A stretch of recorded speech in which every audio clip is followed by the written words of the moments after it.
Malaysia 63 itu semenanjung tanah Melayu, Sabah dan Sarawak. Itu bukan soal saya lagi. Saya hanya mewarisi satu keadaan, dan perjanjian itu telah dimeterai dan disepakati oleh pimpinan besar kita. Maka tanggungjawab kita ialah melaksanakan apa yang dijanjikan. Aufu bil uqud. Mana mungkin setelah 60 tahun kita tak boleh beri dia hak untuk memutuskan dan melaksanakan projek 10 juta dengan sendiri, dan mesti gunakan kekuatan persekutuan. Maka sebab itu kita dah luluskan. Itu di antara lain.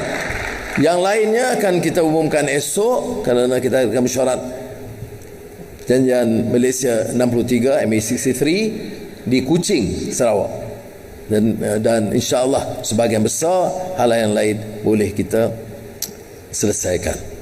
Saya sengaja menekankan di peringkat akhir ini tentang keperluan menyelamatkan rakyat yang majoriti Melayu Bumiputera, dan keperluan untuk membangunkan semangat warga negara bersama dengan semua kaum. Itu sangat penting.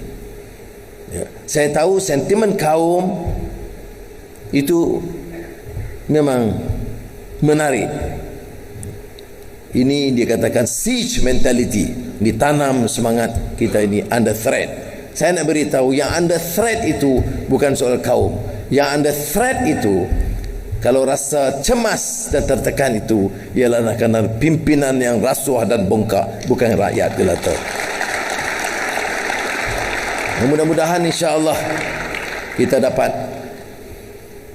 perbaiki keadaan ini dan meninggalkan ini sebagai episod dan pengalaman lama untuk catatan sejarah, dan kita mulakan sejarah baru.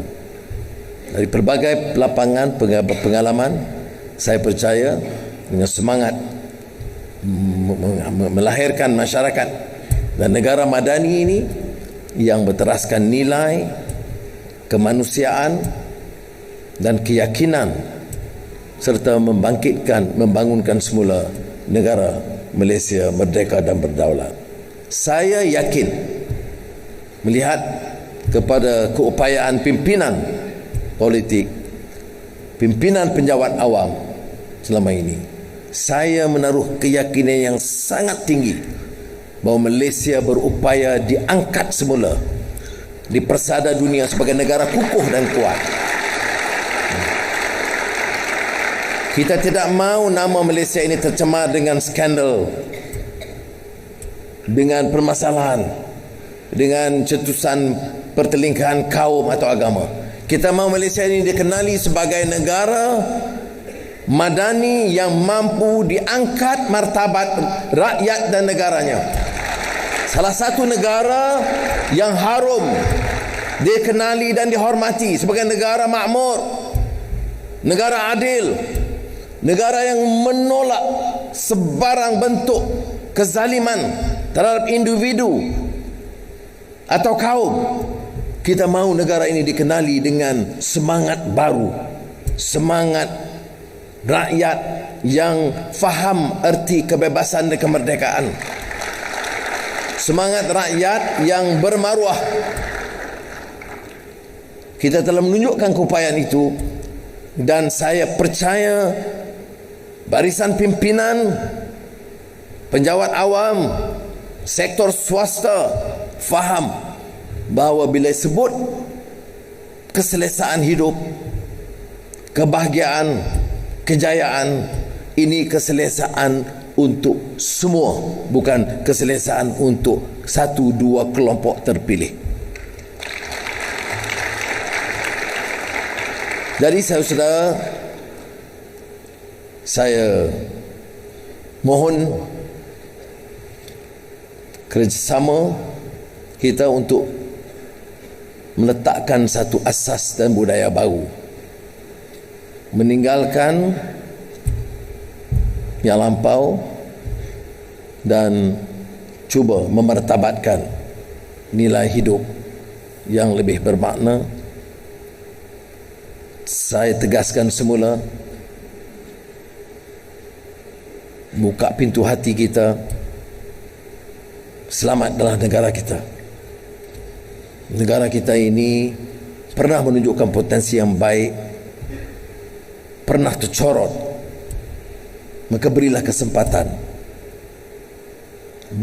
untuk anak-anak kita, untuk generasi penerus, supaya harapan ini boleh dibina dengan kekuatan yang dimulai sekarang.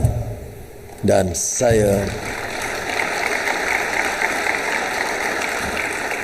saya menaruh keyakinan dengan rakan-rakan saya, bukan saja dalam jemaah menteri tapi dalam politik umumnya.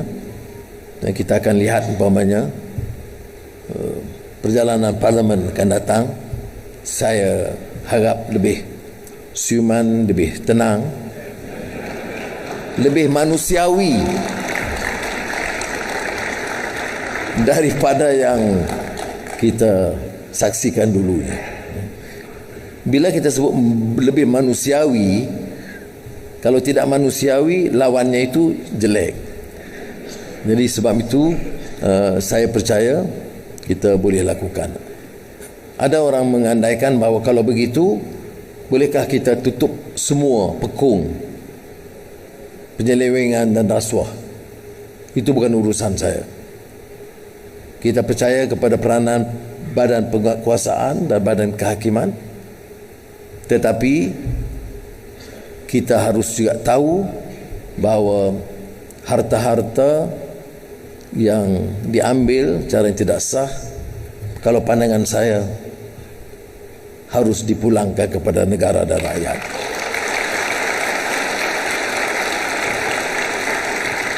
Soal penyiksaan pribadi, banyak sudah kita maafkan, tetapi negara ini sudah mesti diselamatkan. Negara ini mesti diangkat semula martabatnya. Kita mau Malaysia harum semula sebagai negara adil, ada martabatnya dan adil kepada rakyatnya. Rakyatnya dari semua kaum dan semua agama dan semua pelosok kampung dan pedalaman. Sebab itu dalam beberapa isu diangkat, termasuk MA 63, dan hari ini saya ke Sarawak selepas ini, saya nak berikan mesej yang sama. Kalau ada kegelisahan yang berasas, tanggungjawab kita untuk selesaikan sama. Sebab kita lihat rakyat ini punyai peranan yang sama dan tidak boleh diabaikan hak mereka. Saya pernah menyatakan kepada rakan-rakan, saya rasa bingung mengapa hal-hal kecil ini tidak boleh dibereskan. Mengapa tidak ada semangat setia kawan, keyakinan untuk membantu meredakan tekanan ini. Jawapan mereka, kita perlukan pengarahan yang jelas dan dasar yang jelas, ketelusan, pertanggungjawaban, democratic accountability, democratic governance. Maka saya jawab, ini jawapan saya, ya, kita akan bersama betulkan ketimpangan yang lalu dan kita akan tegakkan democratic governance di negara kita. Terima kasih. Wassalamualaikum warahmatullahi wabarakatuh.